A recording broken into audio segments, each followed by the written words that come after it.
بسم اللہ الرحمن الرحیم۔ السلام علیکم۔ اشفاق احمد صاحب کہتے ہیں، جب میں زندگی میں پہلی مرتبہ ہانگ کانگ گیا تو جیسے ہر نئے ملک اور شہر میں جانے کا ایک نیا تجربہ ہوتا ہے، اس طرح میرا ہانگ کانگ جانے کا تجربہ بھی میری زندگی کے ساتھ ایسے چھوتے ہوئے گزرا کہ میرے اندر تو شاید وہ سب کچھ تھا جسے اجاگر ہونے کی ضرورت تھی، لیکن وہ باہر برآمد نہیں ہو پاتا تھا۔ میں وہاں جس دفتر میں جاتا تھا، وہاں کے باس جس سے میں نے براڈ کاسٹنگ کے سلسلے میں ملاقات کرنی تھی، وہ بیمار ہو کر ہسپتال میں داخل ہو چکے تھے اور اس کے دفتر والے کچھ پریشان تھے۔ اس کی ریڑھ کی ہڈی کے مہرے یا کمر کے مہرے ایک دوسرے پر چڑھ گئے تھے۔ میں نے ان سے ملنے کی خواہش ظاہر کی، لیکن دفتر والوں نے کہا کہ وہ بات کرنے کے قابل ہی نہیں ہیں اور کافی تکلیف میں ہیں۔ ان صاحب کا دفتر، جو بڑا اچھا اور خوبصورت دفتر تھا، اس میں کچھ تبدیلی ہو رہی تھی۔ اس کی سیکریٹری چیزوں کو ہٹانے، رکھنے یا جگہ بدلنے بارے ہدایت دے رہی تھی۔ وہاں ایک چھوٹے سے قد کا آدمی بھی آیا ہوا تھا جو انسٹرکشن دے رہا تھا۔ میں نے ان سے پوچھا کہ یہ آپ لوگ کیا کر رہے ہیں؟ انہوں نے بتایا کہ ہم دفتر کی فونگ شوئی کر رہے ہیں اور یہ شخص فونگ شوئی کے ایکسپرٹ ہیں۔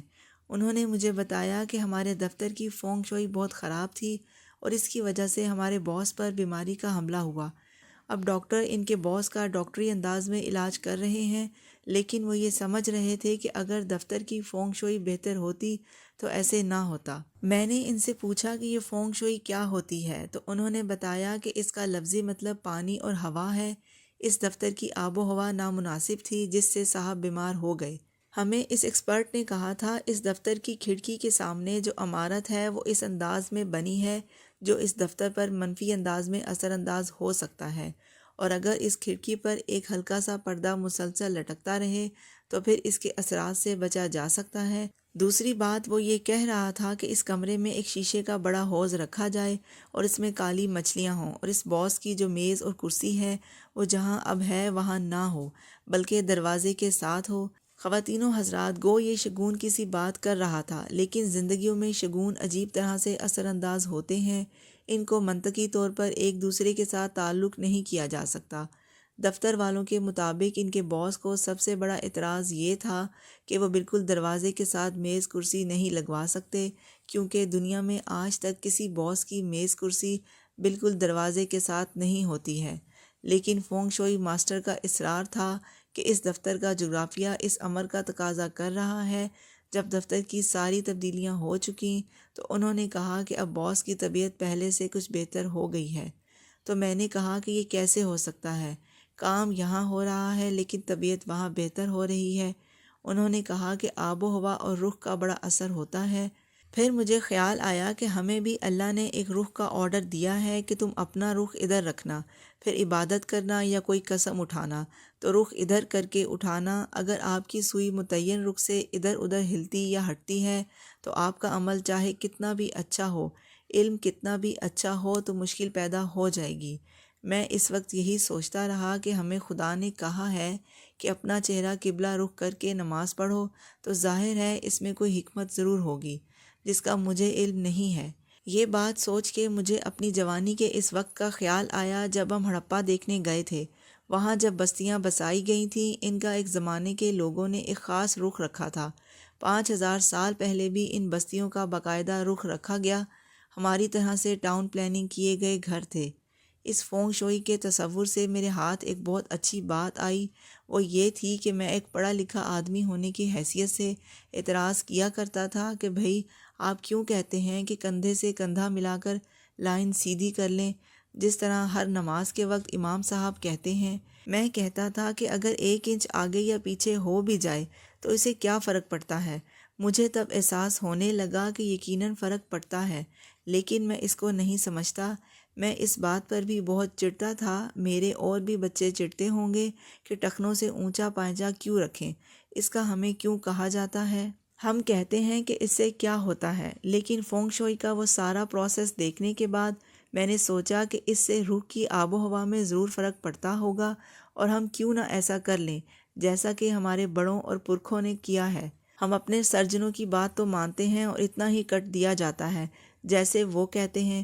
اس طرح روحانی آپریشن میں بھی بابوں کی یا بڑوں کی بات مان لی جائے تو اس سے کوئی فرق نہیں پڑتا، برطانیہ کا جو ایک جیوگرافک میگزین ہے، اس میں لکھنے والے ان دنوں ایک ریسرچ کر کے حیران ہو رہے ہیں کہ وہ مسلمان جو عرب سے چل کر ایسی عجیب و غریب جگہ پر پہنچے جن کے جغرافیہ سے وہ آشنا نہیں تھے، ان لوگوں نے 14 یا 1500 برس پہلے جو مساجد بنائی تھیں، ان کا رخ کس طرح سے کعبہ شریف کی طرف رکھا گیا تھا، کیونکہ ان کے پاس اطراف کا تعین کرنے والا کوئی آلہ نہیں تھا اور کوئی کتب نما نہیں تھا۔ اس حوالے سے میگزین میں ریسرچ ہفتہ وار چھپتی رہی، اور ایک مضمون میں انہوں نے لکھا کہ چونکہ وہ بحری سفر کرتے تھے اور ستارہ شناس تھے، اس لیے وہ اطراف کا تعین درست رکھتے تھے اور مساجد کا رخ درست رکھتے تھے، لیکن سوچنے کی بات یہ ہے کہ کشتیوں والے تاجر تو ان بابوں کو ان ویران علاقوں میں چھوڑ کر چلے جاتے تھے، اور یہ مساجد وغیرہ یہ بابے ہی بناتے تھے۔ سنکیانگ ایک عجیب و غریب علاقہ ہے۔ اگر آپ کبھی شاہراہ ریشم پر گئے ہوں اور پھر آگے چین کے بارڈر تک جائیں تو وہ انتہائی غیر آباد علاقہ تھا۔ وہاں آنے والوں کو آخر کس نے بتایا کہ اس مسجد کا رخ کعبے کی سمت کرنا ہے اور کعبہ کس طرف ہے؟ میگزین کے مطابق ایک اکیلا شخص انڈونیشیا گیا، اس نے بھی لکڑی پتھر جوڑ جاڑ کے ایک مسجد بنائی اور اس کا رخ بھی کریکٹ کعبے کی طرف رکھا۔ میں نے جب یہ مضمون پڑھا تو پھر مجھے حیرانی ہوئی اور فونگ شوئی کا مسئلہ بھی ذہن میں آیا، اور میں نے سوچا کہ رخ کا درست رکھنا کس قدر ضروری ہے۔ میں نے آج سے 25-30 برس پہلے جب اپنا گھر بنایا تھا تو یہ رخ والی اور فونگ شوئی کی بات ذہن میں نہیں رکھی تھی، البتہ اب یہ بات ذہن میں آتی ہے۔ اس وقت بانو قدسیہ نے کہا تھا کہ ایک کمرہ ایسا ہونا چاہیے جس میں بہت اچھا اور خوبصورت قالین بچھا ہوا ہو۔ میں نے کہا قالین تو بھئی بہت مہنگی چیزیں ہم کہاں سے لیں گے؟ وہ کہنے لگی کہ میرے پاس 5-7 ہزار روپے ہیں، اس کا لے لیں گے۔ میں نے کہا اتنے پیسوں سے قالین تو نہیں آئے گا، البتہ اس کا ایک دھاگا ضرور آ جائے گا۔ میرے ایک دوست حفیظ صاحب کا بہت بڑا قالینوں کا شو روم تھا جس کا نام بخارا کارپٹ تھا۔ انہوں نے کہا کہ آپ زحمت نہ کریں، ہم لوڈ میں ڈال کے کچھ قالین بھیج دیں گے، آپ کو اور آپا جی کو پسند آ جائے وہ رکھ لیں۔ اب وہ قالین لانے والے ایک ایک کر کے دکھاتے جاتے اور ہم جو دیکھتے وہی اچھا اور بھلا لگتا۔ جس طرح لڑکیاں کپڑے خریدنے جاتی ہیں تو انہیں بہت سارے کپڑوں میں سے کوئی پسند نہیں آتا ہے، بالکل یہی کیفیت ہماری تھی، اور ہم سے کوئی فیصلہ کرنا مشکل ہو گیا کہ کون سے رنگ کا قالین رکھیں۔ اب ہم شش و پن میں ہی تھے کہ ہماری بلی میاؤں کرتی ہوئی کمرے میں آئی اور وہ بچھے ہوئے قالینوں پر بڑے نخرے کے ساتھ چلنے لگی اور ایک قالین پر آ کر بیٹھ گئی اور پھر نیم دراز ہو گئی۔ میں نے کہا کہ یہی ٹھیک ہے، اگر اس نے چوائس کیا اور اللہ نے اس کو چوائس کی وہ صلاحیت دی ہے جو ہم میں نہیں ہے تو ہم اسی قالین کو رکھ لیں گے۔ وہ قالین اب تک ہمارے پاس ہے اور وہ زیادہ پرانا ہو کر زیادہ قیمتی ہو گیا ہے۔ بھارت کا ایک بڑا شہر کانپور ہے، اس کے پاس ایک قصبہ تھا۔ اس قصبے میں ایک بزرگ آ کر اپنے پیروکاروں یا مریدین سے ملے۔ لوگ اپنے پیر کی عزت افزائی کے لیے دن بھر ان کے ساتھ رہے اور نمازیں پڑھتے رہے۔ شام کے وقت پیر صاحب نے جب وہاں ایک چھوٹی سی مسجد دیکھی تو وہاں مغرب کی نماز پڑھنے کا ارادہ ظاہر کیا۔ ان کے پیروکار کہنے لگے کہ جی ہم اس مسجد میں نہیں جائیں گے۔ وہ کہنے لگے کہ آپ کو مسجد میں جانے سے کیا ہوتا ہے؟ وہ کہنے لگے کہ جی آپ ہمارے بڑے ہیں، ہم آپ کو مسجد میں جانے سے نہیں روکتے، لیکن ہم آپ سے درخواست کریں گے کہ آپ یہاں نماز نہ ہی پڑھیں تو اچھا ہے۔ وہ پیر صاحب فرمانے لگے کہ آپ لوگ ایسی باتیں کرتے ہیں کہ میں مسجد میں نماز نہ پڑھوں۔ بہرحال وہ بزرگ مسجد میں تشریف لے گئے، وضو کیا اور نماز ادا کی۔ نماز سے فارغ ہو کر انہوں نے پوچھا کہ آپ لوگوں نے اس مسجد میں نماز ادا کیوں نہیں کی؟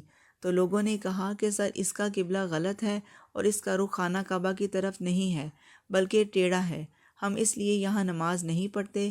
اس سے محترم بزرگ کو بڑی تکلیف ہوئی اور وہ کہنے لگے کہ یہ کوئی ایسا جواز نہیں ہے۔ وہ بزرگ محراب کے سامنے کھڑے ہو گئے اور ہاتھ اٹھا کر دعا مانگنا شروع کر دی۔ خواتین و حضرات، جگہوں کے جغرافیائی صورتحال کا عجیب اثر ہوتا ہے، اور اس اثر سے یوں فائدہ اٹھانا چاہیے کہ ہمیں اپنے گھر کے اندر ایک مخصوص کونے میں تن تنہا بیٹھ کر اٹھایا جانا چاہیے۔ وہاں آپ کو مفت ایسی ارتعاش ملے گی جو آپ کی روحانی سفر میں معاون ثابت ہوگی۔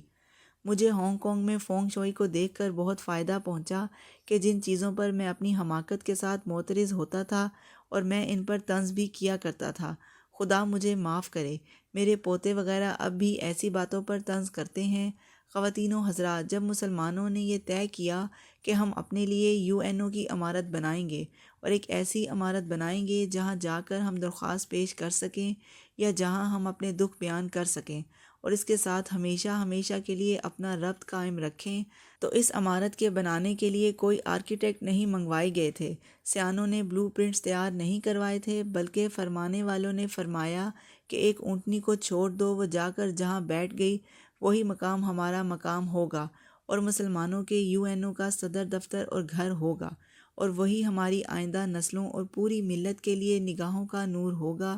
اس بات کو سوچنے کی بڑی ضرورت ہے۔ لوگ اب تک وہاں جا کر دست بستہ کھڑے ہوتے ہیں اور کھڑے ہوتے رہیں گے، اور وہی جگہ ہمارے دلوں نگاہوں کا محبوب مرکز اور ہمارا سب کچھ ہے۔ آپ سے بس یہی درخواست کرنا چاہ رہا تھا کہ بہت ساری ایسی باتیں جن کا میرے جیسے پڑھے لکھے بندے تمسخر اڑاتے ہیں یا اپنی کسی کوتاہی کی وجہ سے کچھ کہہ دیتے ہیں، حقیقت کا علم تو خدا ہی جانتا ہے۔ جب اذان ہوتی ہے تو سروں پر اوڑھنیاں کیسے خود بخود آ جاتی ہیں، اور جو خاتون یا بچی اوڑھنی لے لیتی ہیں وہ ہمارے ساتھ کی ہوتی ہے، اور جو بدقسمتی کی وجہ سے نہیں بھی لیتی تو وہ ہے تو ہمارا ہی سرمایہ اور جان جگر، لیکن اس کی فونگ شوئی میں کچھ ایسا ہی فرق پڑ گیا ہے جیسا کہ ہانگ کانگ والے باس کی ریڑھ کی ہڈی کے مہروں میں خرابی پیدا ہو گئی تھی۔ لیکن آرزو یہ ہوتی ہے کہ ایسی خرابی پیدا نہ ہو جو ہم کو ایک دوسرے سے علیحدہ کر دے۔ کبھی کبھی کوئی ایسی باتیں جوڑنے والی ہوں اور وہ آپ کو ناپسند ہوں تو اسے فوراً اختیار کر لینا چاہیے۔ ہمارے بابے کہتے ہیں کہ مباحثے کے اندر جھگڑے اور ڈائیلاگ میں کبھی کبھی آپ کو ایسی کمال کی بات سوجھ جائے جو آپ کے مد مقابل کو زیر کر دے اور سب کے سامنے رسوا کر دے، تو بات کبھی نہ کرو اور بندہ بچا لو۔ مت ایسی بات کرو جس سے وہ شرمندہ ہو جائے۔